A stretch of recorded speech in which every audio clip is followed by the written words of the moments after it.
అక్షర గుళికల సంజీవనం అమోఘ లీలల సారం లీలా మానుష చరితం సచ్చరితం సాయి చరితం. ఓం శ్రీ సాయిరాం. సాయి గురుకులం కార్యక్రమానికి స్వాగతం. నిన్నటి రోజు మనము 38వ అధ్యాయంలో అద్వితీయమైనటువంటి బాబా విందును మనందరం కూడా ఆస్వాదించాం.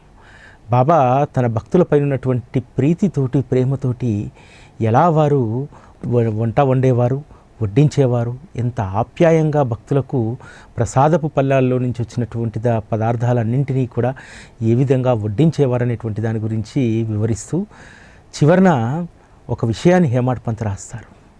బాబా నాకు తాగమని చెప్పి చెంబెడు మజ్జిగనిచ్చాడు. మజ్జిగనిస్తూ మళ్ళీ ఇలాంటి అవకాశం దొరకదు, తాగు అని అంటే ఆ తర్వాత 3 నెలలకే బాబా యొక్క మహాసమాధి ప్రస్థానం జరిగిపోయింది అని చెప్పి రాస్తారు. 39వ అధ్యాయం నుంచి కూడా బాబాగారి యొక్క మహాసమాధి ప్రస్థానానికి సంబంధించినటువంటి అంశాలు ఉంటాయి. మరొక 20 రోజుల్లో మనం బాబాగారి మహాసమాధి ఉత్సవాలను మనం జరుపుకోబోతున్నాం. దసరా వచ్చిందంటే బాబాగారి మహాసమాధి ఉత్సవం ఆ రోజు వైభవంగా షిరిడీలో నిర్వహిస్తారు. బాబాగారి మహాసమాధి ప్రస్థానాన్ని మనం ఈ సందర్భంగా గుర్తు చేసుకునేటువంటి ఒక అదృష్టం.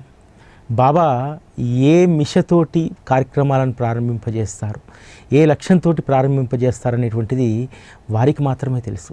మనం కేవలం శ్రావణ మాసంలో సచ్చరిత పారాయణను ప్రారంభించాలి, ఆ శ్రావణ మాసం అంతా కూడా ఈ సచ్చరిత పారాయణలో మనం ఉండాలని చెప్పి అని అనుకున్నాం. కానీ బాబా శ్రావణ మాసంలో ఆరంభించినటువంటి ఈ సచ్చరిత శ్రవణం అనేటువంటి ఈ అద్భుతమైనటువంటి పుణ్యకార్యాన్ని వారి పుణ్యతిథి వరకు కొనసాగించుకుంటున్నారు. 53వ అధ్యాయము బాబాగారి పుణ్యతిథి రోజు మనకు పూర్తవుతుంది. ఈరోజు 39వ అధ్యాయంలో ఉన్నాం. నిజంగా బాబా చేయించేటువంటి వారు చేసేటువంటి సంకల్పాలు అద్భుతంగా ఉంటాయి. బాబా యొక్క ప్రస్థానం కూడా వారు ముందుగానే నిర్ణయించుకున్నట్టుగా మాత్రమే జరిగింది. ఎందుకంటే బాబా 16 ఏళ్ల బాలుడిగా షిరిడీకి వస్తాడు కదా. ఆ తర్వాత 3 సంవత్సరాలు ఎక్కడో విహరిస్తూ ఉంటారు. ఆ తర్వాత చాంద్ పాటిల్కు తారసపడతాడు. చాంద్ పాటిల్ పెళ్లి బృందంతో షిరిడీకి వస్తాడు. షిరిడీలో అడుగుపెట్టినటువంటి బాబా వారి మహాసమాధి వరకు కూడా తమ ప్రస్థానాన్ని షిరిడీలోనే కొనసాగించారు. ఎందుకంటే బాబా అన్నింటినీ కూడా ముందుగానే నిర్ణయించుకున్నారు. చాంద్ పాటిలు కేవలం నిమిత్త మాత్రుడు మాత్రమే. బాబా తను మొదట ప్రకటితమైనటువంటి షిరిడీనే పుణ్యక్షేత్రంగా మలచాలని, ఆ నేలకు, ఆ ప్రాంతానికి ఒక గొప్ప విశిష్టత తీసుకురావాలని చెప్పి బాబా ముందే నిర్ణయించుకున్నాడు. అందుకనే బాబా యొక్క ప్రస్థానం అంతా కూడా షిరిడీలోనే సాగింది. నిజంగా షిరిడీ ప్రజలు ధన్యులు. ఆ నేల పుణ్యభూమి కాబట్టే ఎన్నో యుగాల క్రితము గొప్ప పావనమైనటువంటి నేల ఆ షిరిడీ అయి ఉంటుంది. అందుకని ఈరోజు ప్రపంచంలో ఒక ప్రత్యేకమైనటువంటి స్థానాన్ని పుణ్యధామంగా షిరిడీ ఈరోజు విరాజిల్లుతుంది. బాబాకు ఎప్పుడూ ఒకే చింత ఉంటుంది, తన భక్తులను ఉద్ధరించాలని చెప్పి. అందుకనే వారు ఆ శరీరాన్ని ధరించి స్వయంగా షిరిడీకి వచ్చారు. వారి ప్రధానమైనటువంటి లక్ష్యం ఏమిటంటే జడులు, మూడులు, హీనులు, సంస్కారం లేనటువంటి వారిని, అదేవిధంగా వ్రతాలు తపస్సులు ఎరగనటువంటి అమాయక జనులను సాయి తప్ప మరెవరు ఉద్ధరిస్తారు? ఈరోజు బాబా మార్గంలో మనందరము కూడా ఈ కోవకు సంబంధించినటువంటి వాళ్ళమే కదా. మనము బాబాను చేరకముందు హీనమైనటువంటి పరిస్థితుల్లో ఉన్నటువంటి వాళ్ళం, సంస్కారాలు లేనటువంటి వాళ్ళం, అసలు జీవిత గమ్యం ఎటువైపు తెలియనటువంటి వాళ్ళం. సరే, భగవంతుని చేరుకోవాలంటే, భగవంతుని సాహచర్యం పెరగాలంటే ఏమి చెయ్యాలో తెలియనటువంటి దిక్కుతోచినటువంటి స్థితి. తపస్సులు చేయలేం, పూజలు చేయలేం, ఏ వ్రతాలు చేయలేం. అటువంటి వారిని కేవలం బాబా వారి పాదాల చెంతకు చేరగానే ఉద్ధరించేటువంటి పనిని ప్రారంభిస్తారు. శ్రీ సాయి సచ్చరితలో ఇదే విషయాన్ని హేమాడ్ పంత్ చాలా అద్భుతంగా రాశారు. కేవలము దీనజనులను ఉద్ధరించడానికే. ఎందుకంటే ఈరోజు కలియుగంలో మనందరం కూడా అశక్తులం. కేవలం ప్రపంచంలో మనం బ్రతుకుతున్నాం తప్ప పారమార్థికంగా మన యొక్క ఉన్నతికి ఏమి చేసుకోవాలి, ఏదైనా చేసుకుందామన్నా సరే ఆ తీరిక, ఓపిక, సహనం లేనటువంటి స్థితి. అంటే ఒక 20 సంవత్సరాల క్రితము కాస్త దీపం పెట్టేటువంటి ఓపిక చాలామందికి ఉండేది. ఆ తర్వాత క్రమక్రమేణా చాలా వేగవంతమైనటువంటి జీవితాలు మనకు వచ్చేసాయి. ఆ వేగవంతమైనటువంటి జీవితంలో భగవంతునికి నియమంగా నమస్కారం పెట్టేటువంటి అవకాశం కూడా, ఆ పరిస్థితి కూడా లేకుండా పోతున్నటువంటి పరిస్థితుల్లో కేవలము ఒక్క నామము, వారి యొక్క రూపాన్ని ధ్యానిస్తే ఈ క్రతువులన్నీ చేసినంత పుణ్యాన్ని శ్రీ సాయి భగవానులు మనకిస్తున్నారు. ఈరోజు ఉదయాన్నే లేచి గబగబా ఆఫీస్కి వెళ్ళాలంటే ఎన్ని పనులు చేసుకోవాలి, ఎంత మనం యాతన పడాలి. ఈ యాతనలో బాబాను మనము పూజించగలుగుతామా దీపం ధూపం నైవేద్యం వేసి? అటువంటి పరిస్థితి 100% మందికి ఈరోజు లేదు. అటువంటి వాళ్ళందరినీ ఉద్ధరించడానికి బాబా ఒక్కసారి లేవగానే వారి నామాన్ని, వారి రూపాన్ని మదిలో ధ్యానించగానే మనము పూజ వ్రతము చేసినటువంటి అంత ఫలితాన్ని కూడా బాబా మనకిస్తారు. బాబా వద్ద దొరికేటువంటి గొప్ప వరం మనకిది. కాబట్టి బాబాను ఆశ్రయించినందుకు మనందరం కూడా అదృష్టవంతులం. హేమాడ్ పంతు ఈ అధ్యాయంలో బాబా సమాధికి సంబంధించినటువంటి ప్రస్తావన ఉంటుంది. అదేవిధంగా అంతకంటే ముందు నానాసాహెబ్ చందోర్కర్ భగవద్గీత సంబంధించినటువంటి శ్లోకానికి సంబంధించినటువంటి వివరణ, జ్ఞానానికి అజ్ఞానానికి ఉన్నటువంటి సంబంధం, జ్ఞానం అనేటువంటిది ఏ విధంగా వికసిస్తుందనేటువంటి విషయాలను ఇక్కడ చెప్తారు. అంతకంటే ముందు ఒక అద్భుతమైనటువంటి విషయాన్ని ఇక్కడ ప్రస్తావిస్తారు. బాబా షిరిడీకి వచ్చినటువంటి తొలినాళ్ళ నుంచి, ఆ తర్వాత చాంద్ పాటిల్ బృందంతో వచ్చిన తర్వాత కూడా బాబా ఎప్పుడు కూడా షిరిడీలో స్వేచ్ఛగా విహరిస్తుండేటువంటి వారు. వారికి భయం అనేటువంటిది లేదు, నిర్భయులుగా ఉండేటువంటి వారు. బాబా తరచూ కూడా ఆ ఊరికి పెంటకుప్పగా ఉన్నటువంటి ఆ పెంటకుప్ప తొట్టెలో పడుకునేటువంటి వారట. ఆ తర్వాత ఆ స్థలం పైన బాబాకు ప్రేమ కలిగి ఆ స్థలంలో చక్కటి గులాబీ తోటను పెంచుతాడు. ఆ గులాబీ తోట కాస్త ఇప్పుడు బాబా గారి యొక్క శరీరం సేద తీర్చుకునేటువంటి విశ్రాంతి ధామము, మనందరికీ కూడా కల్పతరువు, కామధేనువు అయినటువంటి సమాధి మందిరం మనకు అక్కడ దర్శనమిస్తుంది. బాబా ఆ పెంటకుప్పలో మధ్యలో పడుకునేటువంటి వారు. సరిగ్గా ఆ స్థానంలోనే ఈరోజు బాబా గారి యొక్క సమాధి అక్కడ ఉంది. అంటే బాబా వచ్చినటువంటి తొలినాళ్లలోనే తన సమాధి ఎక్కడ ఉండాలనేటువంటి దాన్ని ముందే నిర్ణయించుకున్నారు. అంటే సత్పురుషుల యొక్క చర్యలు ఎవ్వరికీ అర్థం కావు. ఆ రోజు షిరిడీ జనులకు కూడా అర్థం కాలే. బాబా అక్కడ పడుకుంటున్నారని చెప్పి అక్కడ పెంట వేయడం మానేశారు. ఆ తర్వాత అక్కడ పూల మొక్కలు పెంచుతున్నారని చెప్పి అటువైపు ఎవరూ వెళ్ళకపోయేవాళ్ళు. కానీ బాబా ముందుగానే సూచించారు. మనం అందరం అనుకుంటాము బాబా భూటీకి స్వప్నంలో కనిపించి, అదేవిధంగా శ్యామాకు కనిపించి వాడా కట్టమని చెప్పి ఆదేశించారని చెప్పి ఆ తద్వారా సమాధి మందిరం నిర్మితమైందని చెప్పి మనం అనుకుంటాం. కాదు, బాబా గారు ముందుగానే వచ్చినటువంటి తొలినాళ్లలోనే తన యొక్క శరీర ప్రస్థానం ఇక్కడ ముగిసిపోతుంది, తన శరీరం ఇక్కడ సేద తీరుతుంది అనేటువంటి విషయాన్ని చాలా స్పష్టంగా చెప్పారు. ఆ సమయంలో అది ఎవ్వరికీ అర్థం కాలేదు. ఆ విధంగా బాబా వారు ఎంచుకున్నటువంటి స్థానంలో వారి శరీరాన్ని అక్కడ వదిలేసి గొప్ప విశ్రాంతిధామంగా, భక్తులకు శాంతి సౌఖ్యాలను పంచేటువంటి దివ్యధామంగా వారు చేశారు. బాబా మన జీవ నౌకను నడిపించేటువంటి సారథి. మన జీవితాలను ఏ దరికి చేర్చాలనేటువంటిది ఆయన నిర్ణయం పైన ఆధారపడి ఉంటుంది. లేకపోతే మన జీవితము అస్తవ్యస్తం. అంటే ఈ ఒడ్డుకు వెళ్ళాలా, ఆ ఒడ్డుకు వెళ్ళాలా, ఏ దిక్కుకు వెళ్ళాలనేటువంటి అయోమయ స్థితిలో ఉన్నటువంటి వాళ్ళందరినీ కూడా బాబా ఒక నావికుల్లాగా ఒక మంచి దిక్కునకు ఆయన చేరుస్తారు. ఎందుకంటే ఇక్కడ మన జీవితానికి సాయే నావ నడిపేటువంటి నావికులు. మన జీవితాన్ని అంత సునాయాసంగా తీరం దాటించేటువంటి వారికి మరి ఏ మూల్యాన్ని చెల్లించాలి? ఏకాగ్రత మనస్సుతో వారి చరిత్రను వినడమే వారికి చెల్లించేటువంటి మూల్యం. కథాశ్రవణంలో గౌరవ మర్యాదలు ఉంటే అవి వెంటనే తీరానికి చేర్చేస్తాయట. మనము శ్రవణం కానీ మననం కానీ సచ్చరిత ఊరికే మొక్కుబడిగా చేయకూడదు. బాబా పట్ల ఉన్నటువంటి శ్రద్ధా గౌరవాలతో దీనిని పారాయణ చేయాలి. దీనిని శ్రవణం చేయాలి. అప్పుడే వారు మనం చేరాల్సినటువంటి తీరానికి చాలా సునాయాసంగా వారు చేరుస్తారు. ఇక ఈ అధ్యాయంలో ప్రధానమైనటువంటి అంశం జ్ఞానం అనేటువంటిది ఎక్కడ దాగి ఉంటుంది. మనందరం అనుకుంటాము జ్ఞాన సముపార్జన కోసము చాలా గొప్పవారిని ఆశ్రయించాలి, లేకపోతే అనేక గ్రంథాలను మనం చదవాలి, ఇటువంటి భావనలో మనం ఉంటాం. గీతలో శ్రీకృష్ణ పరమాత్మ జ్ఞానానికి సంబంధించినటువంటి ఆ జ్ఞానపార్జనకు సంబంధించినటువంటి అద్భుతమైనటువంటి విషయాన్ని చెప్తారు. అయితే దాని భావాన్ని అర్థం చేసుకోవడంలో నానాసాహెబ్ ఏ విధంగా పొరపడ్డాడు, అసలు జ్ఞానం అనేటువంటిది ఏ విధంగా సంభవిస్తుంది, జ్ఞానం ఎక్కడ దాగి ఉంటుంది, ఆ దాగి ఉన్నటువంటి జ్ఞానాన్ని ఎలా వెలికి తీయాలనేటువంటి విషయాన్ని శ్రీ సాయి సచ్చరితలో చాలా అద్భుతంగా బాబా చెప్పినటువంటి భాష్యాన్ని మనం ఈ అధ్యాయంలో మనం వినవచ్చు. నానాసాహెబ్ చందోర్కర్కు ఒక అలవాటు ఉంటుంది. ఎప్పుడూ కూడా తను ఏ పని చేసినా మనసులో భగవంతుని యొక్క స్మరణ జరుగుతూ ఉంటుంది.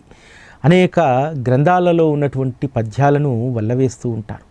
ఒకసారి బాబా వద్ద ఉన్నప్పుడు, బాబా చరణసేవ చేస్తున్నప్పుడు అతడు భగవద్గీతలో 6వ అధ్యాయాన్ని వల్లిస్తూ చేతులతో బాబా యొక్క సేవం చేస్తూ ఉన్నాడు. ఆ అధ్యాయం అంతా కూడా జ్ఞానం, కర్మ సన్యాసం మరియు బ్రహ్మార్పణ యోగం గురించినటువంటి అధ్యాయాలు ఉంటాయి. ఆ అధ్యాయాలను నానా అస్పష్టంగా గొనుక్కోవడం బాబా ప్రశ్నకు కారణమవుతుంది. సర్వం కర్మ అఖిలం పార్థజ్ఞానే పరిసమాప్యంతే అనే 33వ శ్లోకం ముగిసి 34వ శ్లోకమైనటువంటి తద్విద్ ప్రణిప్రాత అనేటువంటి శ్లోకాన్ని చెప్పుకుంటూ ఉన్నాడు మనసులో. 34వ శ్లోకం వద్ద అతని నానాసాహెబ్ యొక్క పఠనం ఆగిపోతుంది. ఇక్కడ నానాను ప్రశ్నించి ఆ యొక్క శ్లోకానికి ఉన్నటువంటి అసలైనటువంటి అర్థాన్ని నానాకు చెప్పాలనేటువంటి దయ కలిగింది బాబాకు. నానా, ఏమిటి నువ్వు ఊరికే నోట్లో గొనుక్కుంటున్నావు, మెల్లగా అనుక్కుంటున్నావు, అదేదో నాకు వినిపించేలాగా స్పష్టంగా చెప్పు అని అన్నారు. వెంటనే నానా బాబా ఆజ్ఞానుసారం శ్లోకం యొక్క 4 చరణాలను చెప్పాడు. బాబా ఆ శ్లోకానికి అర్థ వివరణను సుస్పష్టంగా అడిగాడు.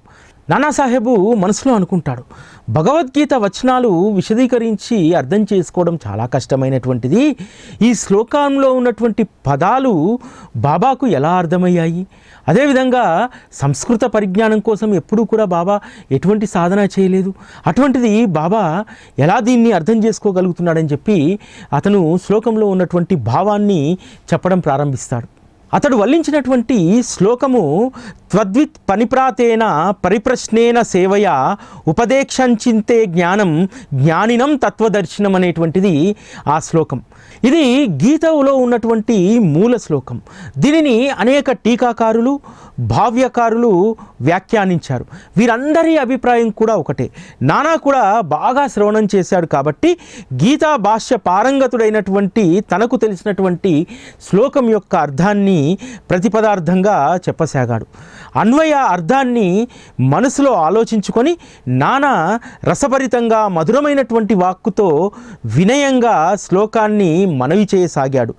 గురు చరణాలకు సాష్టాంగ ప్రణామం చేసి, గురు సేవకు జీవితాన్ని అంకితం చేసి, గురువును ఆదరంగా ప్రశ్నించే వారికి జ్ఞానులు జ్ఞానార్థాన్ని ఉపదేశిస్తారు అని చెప్పారు. ఇది దాని యొక్క సారాంశం. కరుణామూర్తి అయినటువంటి కృష్ణ పరమాత్మ అర్జునుడితో ప్రేమగా గురువుకు ప్రణామం, గురుసేవ ఇవి జ్ఞాన సముపార్జనకు సాధనాలు. అర్జున, ఈ మార్గంలో తత్వదర్శులైన జ్ఞానులు జ్ఞానప్రాప్తికి నీకు దారి చూపుతారని చెప్పారు.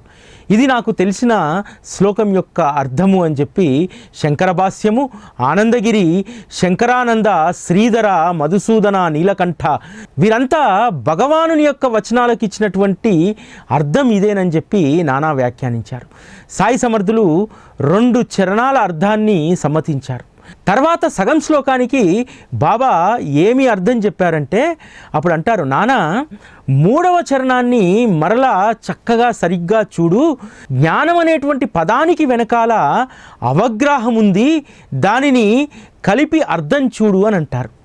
నేనేదో విపరీత అర్థాన చెప్తున్నానని, అర్థాన్ని అనర్థంగా చేస్తున్నానని అనుకోకు. పూర్వం చెప్పిన భాష్యము అసత్యమా అని కూడా మరి నువ్వు అనుకోకూడదు. నా మాటలు నిరార్థకమని తలవకు. జ్ఞానులు మరియు తత్వదర్శులు జ్ఞానాన్ని ఉపదేశిస్తారని చెప్పి అన్నావు కదా. అక్కడ జ్ఞానం అని ఉన్న చోట అజ్ఞానం అనే పదం వేస్తే యథార్థమైనటువంటి అర్థం నీకు బోధపడుతుంది అని అంటారు. ఇక్కడ బాబా చాలా అద్భుతంగా చెప్తారు. జ్ఞానం అనేటువంటిది చెప్పబడేటువంటి విషయం కాదు, దానిని ఎలా ఉపదేశించగలుగుతారు? అసాధ్యం. కనుక జ్ఞానం అనే శబ్దానికి విరుద్ధమైనటువంటి శబ్దాన్ని ఉపయోగించి ఆ అనుభవాన్ని తెలుసుకోనానా అని అంటారు. జ్ఞానం అనే పదానికి నువ్వు చెప్పినటువంటి అర్థం విన్నాను, ఆ పదానికి బదులు అజ్ఞానం అనేటువంటి పదం వేస్తే పోయేదేముంది? అజ్ఞానము వాక్కుకు సంబంధించినటువంటి విషయం, మరి జ్ఞానము వాక్కుకు అతీతమైనటువంటి విషయం.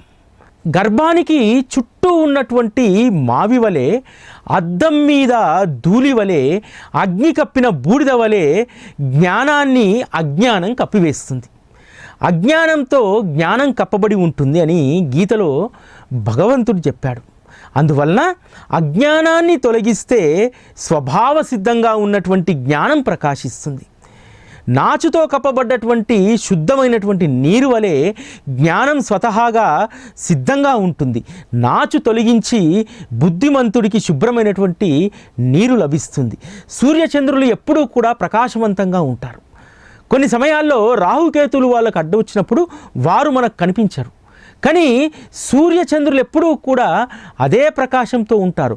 వారికి రాహుకేతువులు అడ్డు కాదు, మన దృష్టికి రాహుకేతువులు అడ్డు. అలాగే ప్రతి వ్యక్తికి కూడా జ్ఞానం అనేటువంటిది ఉంటుంది. కాకపోతే ఆ జ్ఞానాన్ని అజ్ఞానం అనేటువంటి పొర కప్పివేయబడి ఉంటుంది. కాబట్టి జ్ఞానాన్ని తెలుసుకోవాలంటే ముందు ఏం చేయాలి? అజ్ఞానం అనేటువంటి పొరను తొలగించుకోవాలనేటువంటి అద్భుతమైనటువంటి బోధ ఇక్కడ బాబా చేస్తారు. మనము ఏదైనా వస్తువును కళ్ళతో చూసి తెలుసుకుంటే అది జ్ఞానం అవుతుంది, ఆ వస్తువు మనకు కనిపిస్తుంది. అదే మన కళ్ళకు పొరలు వచ్చాయనుకోండి, ఆ పొరలతోటి అసలైనటువంటి వస్తువును మనం చూడలేం, ఆ మసకనే కనిపిస్తుంది. అదేవిధంగా మనం జ్ఞానాన్ని పొందాలంటే మనకు ఎటువంటి ఉపదేశాలు అవసరం లేదు, ఎటువంటి గ్రంథ విశ్లేషణ మనకు అవసరం లేదు, పరిజ్ఞానము అవసరం లేదు. కేవలం నువ్వు అజ్ఞానం అనేటువంటి దాన్ని తొలగించుకోవడానికి సిద్ధంగా ఉంటే నీలో సహజ సిద్ధంగా ఉన్నటువంటి జ్ఞానాన్ని ఈజీగా నువ్వు పైకి తెచ్చుకోగలుగుతావు. ఇక్కడ మనము ఒక విషయాన్ని అర్థం చేసుకోవాలి. ఆత్మస్వరూప జ్ఞానము అనుభవపూర్వకంగానే తెలుసుకోవాలి, అది ఉపదేశించేటువంటి విషయం కాదు. అందుకనే బాబా ఉపదేశాలకు, మంత్రోపదేశాలకు తన భక్తులను ఎప్పుడూ దూరంగా ఉంచేటువంటి వారు. ప్రతి విషయాన్ని కూడా అనుభవపూర్వకంగానే బాబా మనకు బోధించేటువంటి వారు. తన దగ్గరకు వచ్చినటువంటి ప్రతి భక్తుడికి కూడా అన్నీ అనుభవపూర్వకంగానే బోధించారు. ఎవరికీ కూడా అక్కడ ప్రత్యేకమైనటువంటి బోధ ఉపదేశాలు ఎవరిని కూర్చోబెట్టి గంటలు బాబా ఇవ్వలేదు. ఈ ఆత్మస్వరూప జ్ఞానం అనేటువంటిది ఖచ్చితంగా అనుభవపూర్వకంగానే మనం తెలుసుకోవాలి. అది ఎలా తెలుస్తుంది? ఎవరైతే గురుచరణాలను ఆశ్రయిస్తారో, ఎవరైతే సద్గురువుకు శరణాగతి చేస్తారో వారికి ఆత్మస్వరూప జ్ఞానం కలుగుతుంది. ఈ ఆత్మస్వరూప జ్ఞానం వల్ల మంచి చెడు అనేటువంటి విచక్షణ తెలుస్తుంది. మన జీవితంలో కర్మలేవి అకర్మలేవి అనేటువంటి తెలుసుకునేటువంటి జ్ఞానం కలుగుతుంది. అది కేవలము సద్గురువును ఆశ్రయించినటువంటి వాళ్ళకు మాత్రమే అది తెలుస్తుంది. అంతేకాదు గీతలో చెప్పినటువంటి 3 విషయాలు, ఒకటి ప్రణిపాతం, పరిప్రశ్న, సేవ, ఇవియే గురువు యొక్క కృపను పొందడానికి సాధనాలు. విశ్వం సత్యమని అనుకోవడం అదే గొప్ప భ్రమ. ఇదే జ్ఞానాన్ని కప్పివేసేటువంటి అంధకారం. దీనిని ముందు తొలగించుకోవాలి. ప్రపంచంలో దుఃఖాలకు కారణము అజ్ఞానం. గురు కృపాంజనం కళ్ళల్లో పడగానే మాయావరణ తొలగిపోతుంది, స్వాభావికమైనటువంటి జ్ఞానం మిగులుతుంది. జ్ఞానము నువ్వు ప్రత్యేకంగా సాధించుకోవాల్సినటువంటి వస్తువు కాదు, ఆల్రెడీ నీలో అది ఉంటుంది. అది మాయతో కప్పివేయబడి ఉండడం ద్వారా, రకరకాలైనటువంటి భ్రమల్లో నువ్వు ఉండడం ద్వారా, అది భ్రమలు మాయా అనేటువంటి దాంతో నీ యొక్క జ్ఞానం కప్పబడి ఉంటుంది. జ్ఞానము సహజ సిద్ధంగా ప్రతి ఒక్కరిలో ఉండేటువంటిదే. ఆ జ్ఞానాన్ని అజ్ఞానం కప్పివేయడం వల్ల అజ్ఞానమే రాజ్యం ఏలుతుంది. మాయ ఆడించినట్టు మనం ఆడుతాం. ఎప్పుడైతే మనం అజ్ఞానాన్ని తొలగించుకుంటామో జ్ఞాన ప్రకాశం మనకు వెలుగులను చూపెడుతుంది. మనం వెళ్ళాల్సినటువంటి దారిని, నువ్వు జీవించాల్సినటువంటి గతిని జ్ఞానం నిర్దేశిస్తుంది. జ్ఞానాన్ని తెలుసుకోకపోవడానికి ప్రధానమైనటువంటి కారణము మాయ. శరీరం పుట్టడానికి కూడా మాయే కారణం. శరీరం యొక్క నడవడి, ప్రారబ్ధానుసారం సుఖదుఖాలన్నీ కూడా అదృష్టం పైన ఆధారపడి ఉంటాయి. అందువల్ల శరీరాభిమానమే మనకున్నటువంటి అజ్ఞానం. నిరాభిమానులమై ఉన్నటువంటి వారికి సుఖదుఖాల బాధ ఉండదు. నేను అనేటువంటి అహంకార స్ఫురణ తొలగడమే అజ్ఞానంను నీరసింపజేయడం. సస్వరూపాన్ని తెలుసుకోకపోవడమే మాయకు జన్మస్థానం. గురువు యొక్క అనుగ్రహంతో మాయ తొలగి ఆత్మస్వరూప జ్ఞానం సహజంగా బయటపడుతుంది. సద్భక్తి లేకుండా వ్యర్థమైనటువంటి ఇతర సాధనలు ఏమాత్రం కూడా ఉపయోగపడదు. బ్రహ్మదేవుడు మాయ ఆధీనంలో ఉంటాడు. అతనిని కూడా మాయ నుంచి విడిపించేటువంటిది ఒక్క భక్తి మాత్రమే అనేటువంటి సత్యాన్ని ఇక్కడ బాబా ఈ సచ్చరిత ద్వారా మనకు బోధిస్తాడు. శాస్త్రాల ద్వారా, రకరకాలైనటువంటి గ్రంథాల ద్వారా, సాధనల ద్వారా చాలామంది జ్ఞానం సంపాదిస్తారు. జ్ఞాన సంపన్నులు మోసపోయే చోట భక్తులు నిలదొక్కుంటారు. అంటే జ్ఞాన సంపద కంటే కూడా భక్తే ఇక్కడ శ్రేష్టమైనటువంటిదని బాబా ఇక్కడ మనకు చెప్తున్నాడు. ఎందుకంటే బాబా మనకు జ్ఞాన మార్గం కంటే కూడా భక్తి మార్గమే ఉత్తమమైనటువంటిది. ఆ భక్తి మార్గం ద్వారా చాలా సులువుగా మీరు పరమార్థాన్ని చేరుకుంటారని చెప్పి బాబా చెప్తున్నారు. ఇది అక్షర సత్యం. ఎందుకంటే జ్ఞానం కలిగినటువంటి వారు జ్ఞానులు అనేటువంటి అహంభావంతో ఉంటారు. ఇక్కడ ఎందుకు జ్ఞానులు మోసపోయే చోట భక్తులు ఎందుకు నిలదొక్కుంటారంటే, భక్తుల యొక్క మనస్సు, ఆలోచన ఎప్పుడూ కూడా హరిచరణాల్లో ఉంటుంది. అందువల్ల ఎప్పుడూ కూడా వారు జాగృతంగా ఉంటారు. హరిచరణాల్లో వారి యొక్క మనస్సు శరణు జొచ్చుతుంది కాబట్టి వారి మనస్సును మాయ అంత తొందరగా ఆవరించదు. కానీ జ్ఞానులు మాత్రము వారు గొప్ప జ్ఞాన సంపన్నులు అనేటువంటి అహంభావంతో ఉంటారు కాబట్టి వారికి తొందరగా వారిని మాయ చేరుతుంది. అయితే ఎవరైతే సద్గురువును అనన్యంగా శరణు జొస్తారో వారే మాయ నుంచి తప్పించుకోగలుగుతారు. అంతేకాదు వారి సద్గురువు యొక్క చరణాలను ఆశ్రయిస్తే భవభయం పూర్తిగా తొలగిపోతుంది. వారికి మరణం అనేటువంటి భయం ఉండదు. కనుక భక్తులందరూ కూడా చిత్తంతో హరిని, గురువును ధ్యానం చేయండి. శ్రవణాలలో చరిత్ర శ్రవణం చేయండి. మనస్సుతో ధ్యానానుసంధానం చేయండి. జిహ్వతో నామస్మరణ చేయండి. పాదాలతో హరి మరియు గురువు యొక్క ప్రదేశాలకు వెళ్ళండి. ముక్కుతో గురువు యొక్క నిర్మాల్యాలను వాసన చూడండి. చేతులతో వారి చరణాలకు నమస్కరించండి. కళ్ళతో వారిని దర్శించండి. ఈ విధంగా ఇంద్రియ వృత్తులన్నీ కూడా ప్రేమగా గురువు కొరకు వినియోగిస్తే భక్తుల స్థితి ధన్యం. అజ్ఞానాన్ని వేలతో సహా తవ్వివేస్తే మిగిలేది సిద్ధంగా ఉన్నటువంటి జ్ఞానమే అని తెలుసుకోమని చెప్పి శ్రీకృష్ణ పరమాత్మ అర్జునుడికి ఈ శ్లోకాన్ని అంతరార్థం ద్వారా తెలియజేశారు. అసలే నానా వినయ సంపన్నుడు. మధురమైనటువంటి వ్యాఖ్యను విని బాబా చరణాలకు నమస్కరించి, బాబా నాకు ఉన్నటువంటి విషయ పరిజ్ఞానం అనేటువంటి విషయ సంపద అనేటువంటి అజ్ఞానాన్ని పూర్తిగా తొలగించావు. విషయ పరిజ్ఞానం అనేటువంటిది అనుభవపూర్వకంగా తెలుసుకోవాలనేటువంటి దాన్ని చాలా అద్భుతంగా చెప్పారు. జ్ఞానాన్ని పొందాలంటే అజ్ఞానాన్ని ఛేదించాలి. జ్ఞానాన్ని పొందడానికి జ్ఞాన ఉపదేశం కోసం ఎక్కడికి వెళ్ళాల్సినటువంటి అవసరం లేదు. నీవు ఉన్న చోటనే నీలో ఉన్నటువంటి అజ్ఞానాన్ని పూర్తిగా తొలగించుకుంటే జ్ఞానం ప్రకటితమవుతుందనేటువంటి విషయాన్ని చక్కగా చెప్పారు బాబా అని చెప్పి బాబా పాదాలకు నమస్కరించి బాబాని ఈ విధంగా శరణు వేడతారు. బాబా ఇప్పటి వరకు నాకు తెలిసిందే బ్రహ్మాండం అనుకున్నాను, అది కాదు, నాకు అసలైనటువంటి భగవత్తత్వాన్ని అర్థమయ్యేలాగా నన్ను అనుగ్రహించండి అని చెప్పి బాబా చరణాలపైన నానాసాహెబ్ పడతారు. ఈ అధ్యాయంలో మరొక సందర్భం ఉంటుంది. అదే బాబా మహాసమాధికి సంబంధించి వారు బూటీతో కట్టించుకున్నటువంటి వాడాకు సంబంధించినటువంటి సందర్భం ఇక్కడ ఉంటుంది. సత్పురుషులు ఎప్పుడూ కూడా వారి శరీరాన్ని వదిలేటువంటి విషయంలో సంపూర్ణమైనటువంటి జ్ఞానాన్ని కలిగి ఉంటారు. వారు ఎప్పుడు ఏ సమయంలో వారి శరీరాన్ని వదలాలి, ఎలా వదలాలి అనేటువంటిది ముందుగానే వారు నిర్ణయించుకొని ఉంటారు. అసలు శరీరాన్ని వదలడానికి వారు ఏమాత్రం కూడా ఆలోచించరు. ఎందుకంటే శరీరంతో ఉన్నటువంటి దానికంటే కూడా వారు తమ శరీరాన్ని వదిలి తమ స్వస్థలానికి వెళ్ళి భక్తుల యొక్క శ్రేయస్సు కొరకు వారి యొక్క పూర్తి సమయాన్ని వినియోగిస్తారు. తమ శరీరాన్ని త్యజించకంటే ముందే కొందరు తమ శరీరాన్ని విశ్రమింపజేయడానికి నిశ్చితమైనటువంటి ప్రదేశంలో వారి యొక్క సమాధిని నిర్మించుకుంటారు. అలాగే బాబా చాలా నిగూఢంగా చెప్తారు. బాబా బూటీకి స్వప్నంలో కనిపించి నా సమాధి ఇక్కడ ఉంటుంది, నా శరీరం ఇక్కడ సేద తీరుతుంది, నా శరీరాన్ని వదిలేస్తానని చెప్పలేదు. బాబా ఎప్పుడూ కూడా ఏది నేరుగా చెప్పాడు. భక్తులను తరింపజేయడానికి అద్భుతమైనటువంటి కార్యాలను వాళ్ళకి ఇస్తారు. అలాగే బూటీని తరింపజేయడానికి బూటీ వాడ అనేటువంటి ఆ వాడను నిర్మించేటువంటి గొప్ప బాధ్యతను శ్రీమంతుడైనటువంటి బూటీకి ఇస్తారు.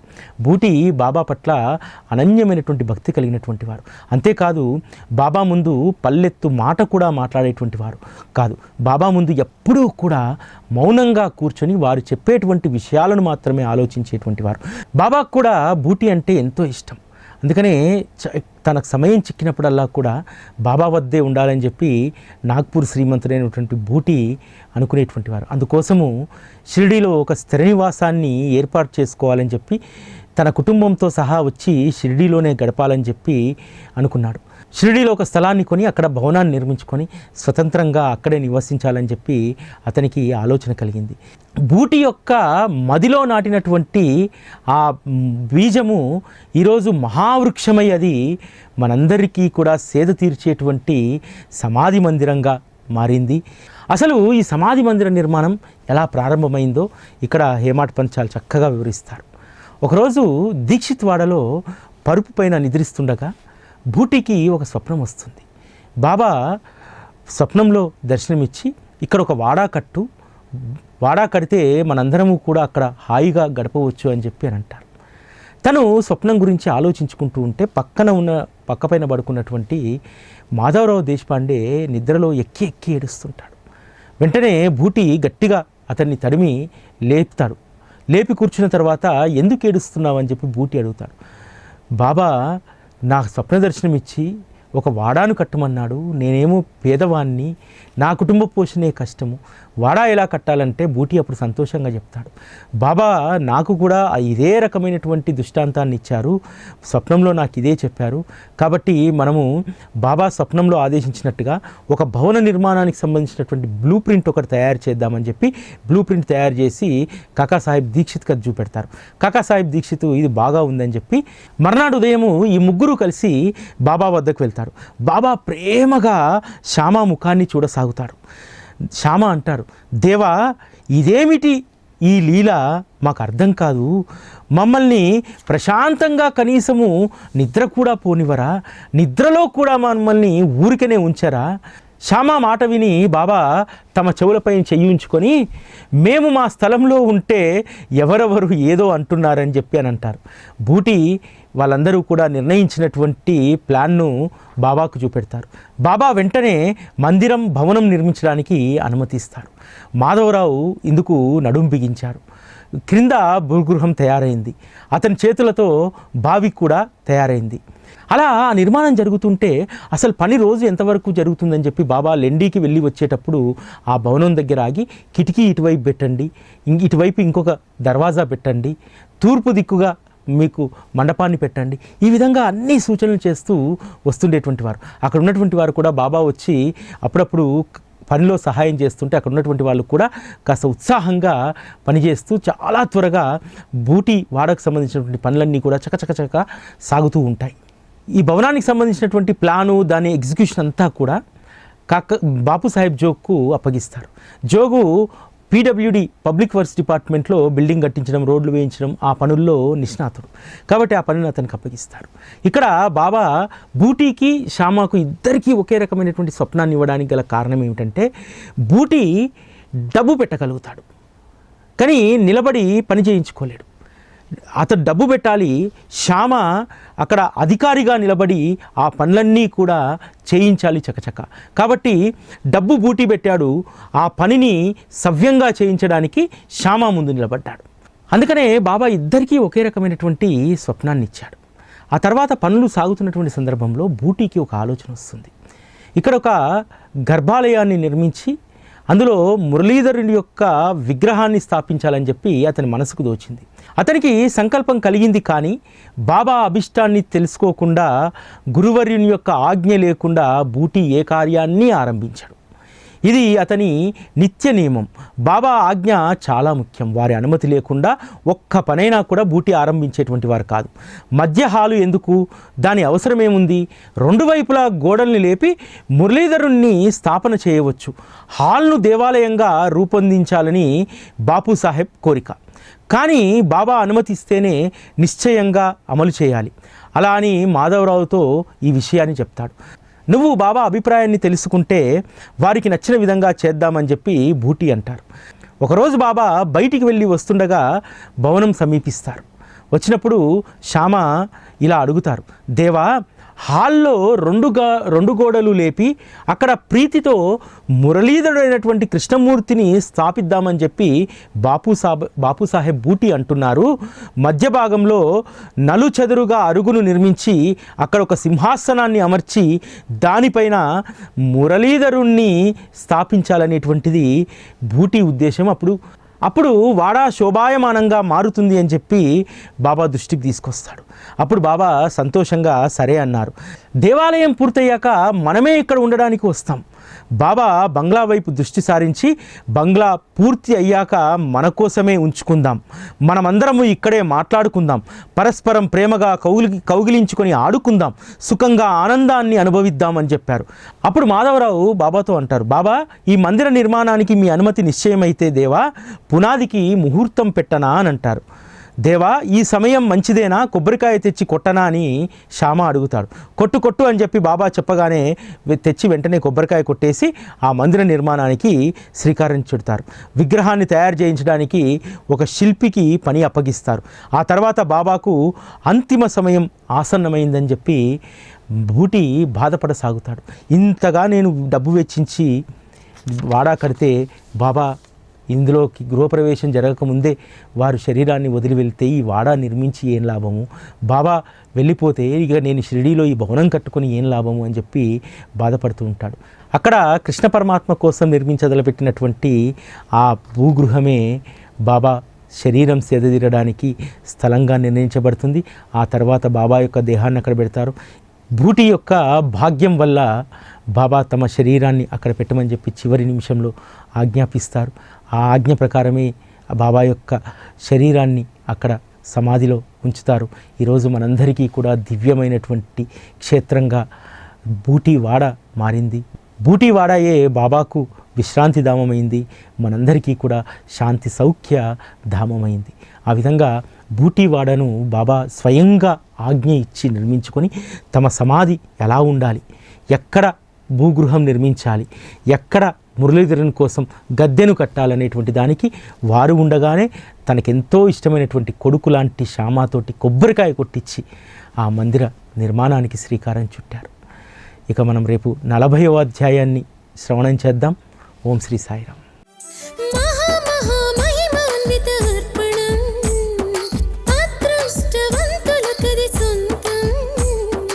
అదృష్టవంతులకది సొంతం సొంతం, షిరిడీకి విజయదశమి అర్పణం. ఓం శ్రీ సాయిరామ్. మనలో ఒకరు ఎప్పుడూ కూడా మనతో నిత్య చైతన్యంగా సజీవులుగా మనతో పాటే ఉండేటువంటి శ్రీ సాయి భగవానుడి యొక్క పుణ్యతిథి అక్టోబర్ 24 మంగళవారం బాబాగారి యొక్క 105వ మహాసమాధి ఆరాధనా ఉత్సవం. బాబాగారి మహాసమాధి సందర్భంగా మనం ప్రతి ఏటా కూడా షిరిడీకి అర్పణం కార్యక్రమాన్ని నిర్వహించుకుంటాం. ఈ ఏడాది కూడా ఈ రోజు నుండి షిరిడీకి అర్పణం కార్యక్రమాన్ని మనం నిర్వహించుకోబోతున్నాం. బాబా మనలో ఒకరు, వారు మన కుటుంబ సభ్యుల్లో మనతో పాటు కలిసి ఉంటున్నారని భావించేటువంటి ప్రతి భక్తుడు కూడా షిరిడీకి అర్పణంలో పాల్గొనండి. ఎందుకంటే బాబాగారి యొక్క పుణ్యతిథి సందర్భంగా చేస్తున్నటువంటి ఒక మహాకార్యం. అన్నప్రసాదాలయానికి బియ్యం అర్పణంతో పాటు ఆ రోజు బాబాగారి పుణ్యతిథి సందర్భంగా షిరిడీ పరిసర ప్రాంతాల్లో మహా అన్న సంతర్పణ కార్యక్రమాలు నిర్వహించడానికి ఇది ఉపయోగపడుతుంది. ఆల్రెడీ మనము మహాలయ పక్షాల్లో ఉన్నాం. మహాలయ పక్షాల్లో మన పూర్వీకులకు గతించినటువంటి వారి పేరు మీద చేసేటువంటి దానం, సేవ మనకింతగానో కలిసి వస్తుంది. కాబట్టి ఈ అర్పణం ఈ రోజు నుండి ప్రారంభమైంది కదా. ఆగస్టు 13వ తేదీలోపు మీ పేరు మీద, మీ గతించినటువంటి వారి పేరు మీద కూడా ఈ అర్పణాన్ని సమర్పించండి. ఈ అర్పణంలో పాల్గొన్నటువంటి భక్తుల పేరు మీద నవరాత్రుల్లో 2 రోజులు, దాంతోపాటు బాబా మహాసమాధి పర్వదినమైనటువంటి విజయదశమి రోజు షిరిడీలో పూజ మరియు అన్న సంతర్పణ కార్యక్రమం నిర్వహించబడుతుంది. అర్పణం యొక్క మహిమ చాలామందికి తెలుసు. అర్పణంలో మీరు ఏది కోరుకుంటే, ముఖ్యంగా ఆరోగ్యం, వివాహానికి సంబంధించి, ఉద్యోగానికి సంబంధించి ఎవరేది కోరుకుంటే అది బాబా విజయదశమి అర్పణంలో అనుగ్రహిస్తారు. సాయి టీవీ మొదటి నుండి కూడా ఫాలో అయ్యేటువంటి వాళ్లకు ఇది అవగతమే. మనం మొదట షిరిడీకి బియ్యం అర్పణం చేశాం. ఆ రోజు మనకు వెసులుబాటు ఉంది కాబట్టి అన్ని ప్రాంతాల్లో సెంటర్స్ పెట్టి చేశాం. కానీ ఈరోజు మనకు అటువంటి వెసులుబాటు లేదు. మ్యాన్ పవరు, ఇతరత్ర ఇబ్బందుల మూలంగా కేవలం దాన్ని వరాల సాయి మందిరంలోనే నిర్వహించడం జరుగుతుంది. ప్రతి కుటుంబం నుంచి కూడా ఒక అర్పణాన్ని మీ పేరు మీద, మీ శ్రేయస్సు కోసం చేసుకోండి. మరొక అర్పణము ఈ మహాలయ పక్షాల్లో మీ యొక్క పితృదేవతల పైన వారి పేరు మీద చేయండి. ఎందుకంటే ఆ పితృదేవతల్లో మనకు బాబా కూడా ఉన్నారు. బాబా కూడా మనకు పితృ సమానులు. వారి పుణ్యతిథి సందర్భంగా దానికి ముందు వచ్చేటువంటి మహాలయ అమావాస్య, మహాలయ పక్షాల్లో ఈ అర్పణం చేస్తే మీకు ఎంతో శ్రేయస్సు కలుగుతుంది. పితృదేవతలు సంతృప్తి చెందితే మనం ఆనందంగా ఉంటాం. వారి యొక్క దీవెనల కోసము ఈ పితృపక్షాల్లో, మహాలయ పక్షాల్లో చేసేటువంటి పుణ్యకార్యాలు మనకు, మన పిల్లలకు ఎంతగానో ఉపయోగపడతాయి. కాబట్టి మన కుటుంబంలో బాబాతో సహా మిగతా వారందరి పేరు మీద, గతించినటువంటి వారి పేరు మీద ఒక అర్పణం చేయండి. అదేవిధంగా మీ పేరు మీద కూడా అర్పణం చేసుకోండి. ఈ నెల 13వ తేదీ వరకు ఎవరైతే ఈ అర్పణం కార్యక్రమంలో పాల్గొంటారో వారి గోత్రనామాలతోటి నవరాత్రులు మొదటి రోజు, 2వ రోజు, 3వ రోజు 15, 16, 17 3 రోజులు నవరాత్రుల్లో పూజ జరగడం, దాంతోపాటు షిరిడీలో మన గోత్రనామాలతో విజయదశమి రోజు పూజ జరగడం అనేటువంటిది మహా విశేషమైనటువంటిది. అంతేకాదు ఆ రోజు అన్న సంతర్పణ. నవరాత్రుల్లో 3 రోజులు పూజ, విజయదశమి రోజు పూజ, అన్న సంతర్పణ. దీనికి నిజంగా ఈ 1515 అనేటువంటిది చాలా నామమాత్రమైనటువంటి దక్షిణ. ఈ మహాలయ పక్షాల్లోనే ఎక్కువ మంది అర్పణంలో పాల్గొనడానికి ప్రయత్నం చేయండి. దసరా 23వ తేదీ కదా, 22వ తేదీ వరకు పాల్గొంటే సరిపోతుంది, ఇంకా సమయం ఉంది కదా అని అనుకోకండి. వీలైనటువంటి వాళ్ళు ఖచ్చితంగా 13వ తేదీలోపే పాల్గొంటే మనకు పితృదేవతలకు మనం గొప్ప సంస్కారాన్ని, గౌరవాన్ని ఇచ్చినట్టు. అంతేకాదు మన నవరాత్రుల్లో తొలి 3 రోజులు మన పేరు మీద పూజ జరుగుతుంది. ఇవన్నీ కూడా బాబా మనకిచ్చినటువంటి గొప్ప అనుగ్రహంగా భావించి మీరందరూ కూడా ఈ షిరిడీ అర్పణం కార్యక్రమంలో పాల్గొనండి. ఓం శ్రీ సాయిరామ్.